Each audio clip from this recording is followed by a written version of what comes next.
So now we'll get into funding. I think, and this is something that a lot of people don't really talk about when it comes to the entity class that you pick. The entity class that you pick will determine the type of funding that you get, right?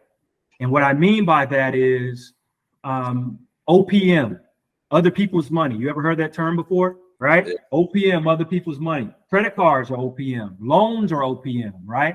Mm-hmm. Well, with sole proprietorships and partnerships, your OPM is limited by your debt to income ratio, right? With a partnership, it's limited by your partner's debt to income ratio. And once you guys get maxed out, you're maxed out.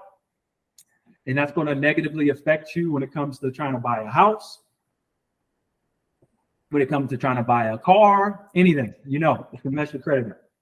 So those are the worst entity classes to have when it comes to funding and getting money to grow your business. Next, you have your LLC.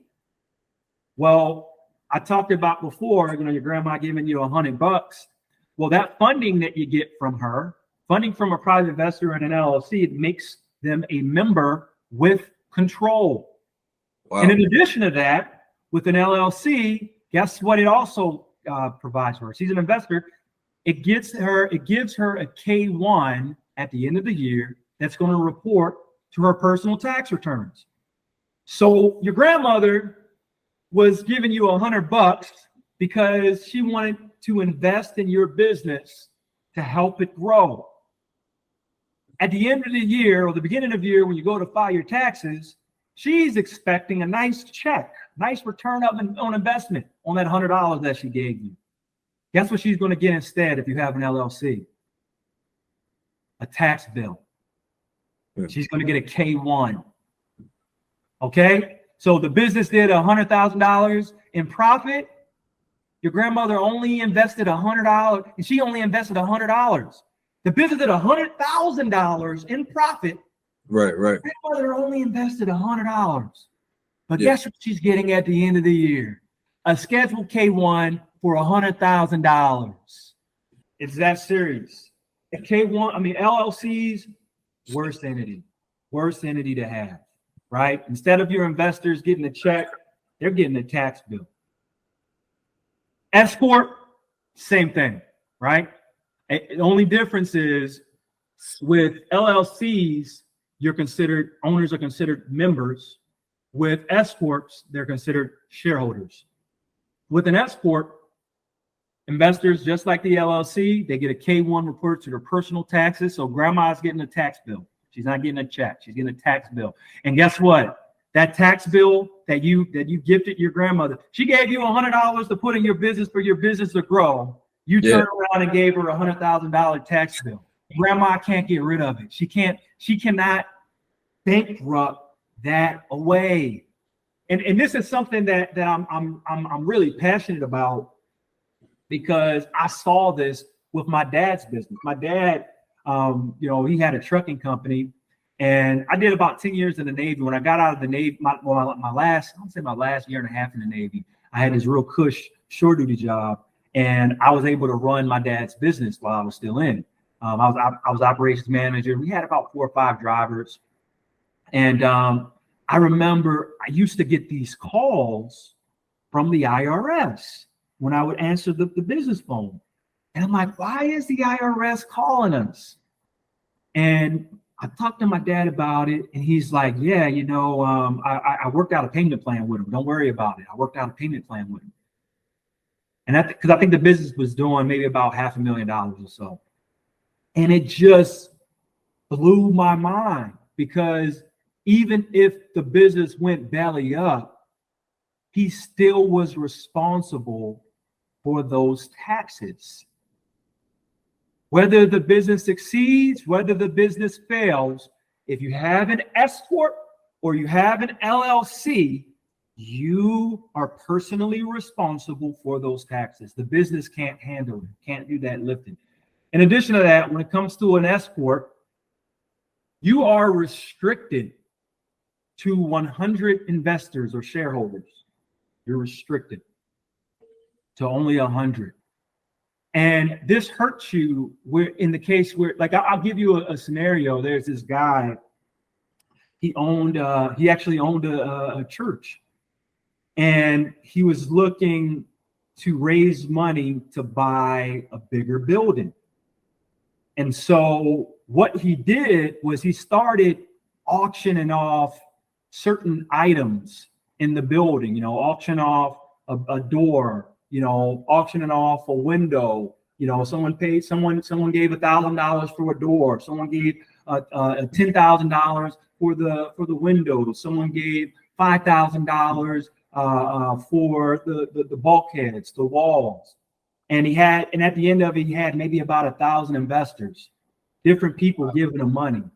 Wow. With an S-Corp, you're capped at 100. In addition to that, the investors that you have, they must be people. They can't be companies. So if you came to me, or you came to one of my partners, or you came to one of your investors, one of your friends that has a business, and you asked them to invest in your business. I mean, I'll talk about me because I know how your friends are. But me, I don't hold a lot of money on my person. All my money is in my companies. And so if you ask me to invest in your business, I can. There's no money for me to invest from my person. I would only invest from my business.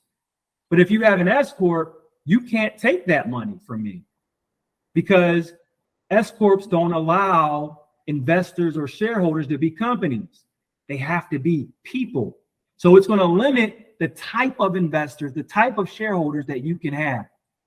In addition to that, with an S-Corp, your shareholders are required to have the same class of stock that you have with the same voting rights. Let's go back to that scenario with your grandma. Grandma gave you $100, okay, to invest in your business, okay?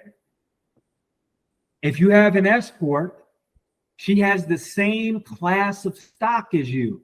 You put $50,000 in the business, she put $100. She has the same voting control, the same control that you have because you have an S-Corp.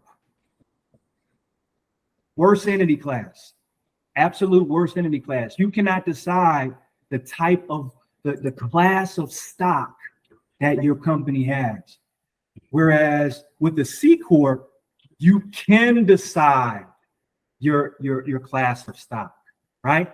With the C-Corp, funding from private investors or shareholders, and shareholders can have different classes of stock, including non-voting. So grandma gave me $100. Okay, grandma, well, I have class A stock where I have voting full control. Grandma, for your $100, I'm going to give you class C stock. She can't vote, but she has a share. She has shares. Does that make sense? If you go on etrade.com or you go on any sort of website to buy stock, typically you have non-voting class of stock. The reason why those companies are able to issue those types of stock is because you have a C-Corp. If Disney, I don't know if you have stock in Disney, but if Disney was an S-Corp and I had stock, or you have stock in Disney and it's an S-Corp, you could go to the corporate shareholders meeting and say, hey, look, I don't like that, the Magic Mountain, I don't like it right here. Like that roller coaster you got over here, I want you guys to move it over here. You would have the ability to do that. Yeah. Now you see why they don't give you that class of stock. They're structured as a C-Corp because you can differentiate that, right?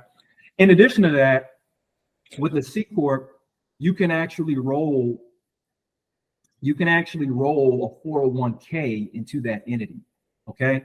So if you got 100 grand, you got 20 grand, you got 50 grand, you can roll that money into a C-Corp without any penalties and make acquisitions.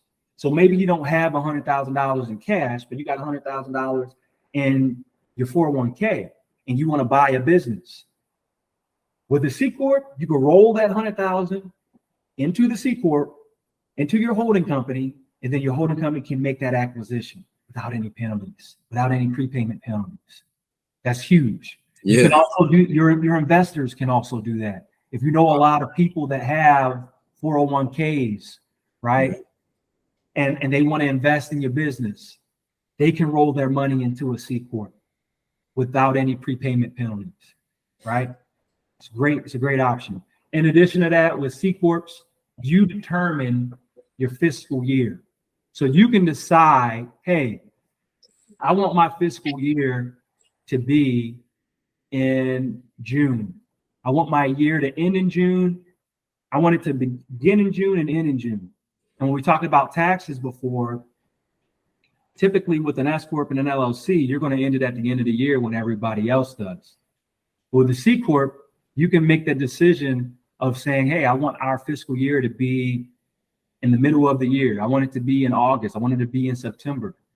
And the great thing about that is when you go to your accountant, now they have all the time in the world to answer your questions, right?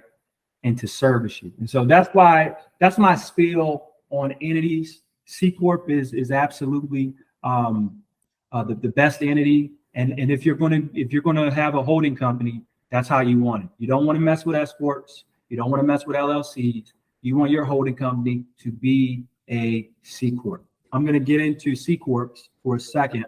A lot of times when you talk to attorneys, CPAs, they'll tell you specifically not to get a C-Corp because it's double taxed, right? That's what they'll tell you. They say, don't get a C-Corp because it's double taxed, double taxation. Now, I just explained to you how the double taxation works. Right. It gets taxed at the corporate level, and then it gets taxed based on how much money that you take out in the form of dividends. If you don't want to pay the dividend tax, don't take any money out. Just pay yourself as a W-2 employee, and you don't have to worry about it. Versus with that S-Corp and that LLC, you can still pay yourself a W-2 employee as an S-Corp and LLC, but the remaining money is coming to you personally in the form of a K-1, right? So when they talk about double taxation, the double taxation only hurts you if you take dividends. So that's the clarity that I wanted to bring. It's really not that big a deal. It's really not that big a deal. It's not as big a deal as what they make it out to be. And that's why I say C-Corp is the best entity. Another thing that they kind of drag on with C-Corps when in comparison with LLCs is they say, well, with an LLC, you don't have to worry about filing any reports. It's very, very simple. With C-Corps, you do have to file reports. You have to file a minimum of one meeting minutes per year, just once per year. Very, very simple. And I'm going to get into that as we go on.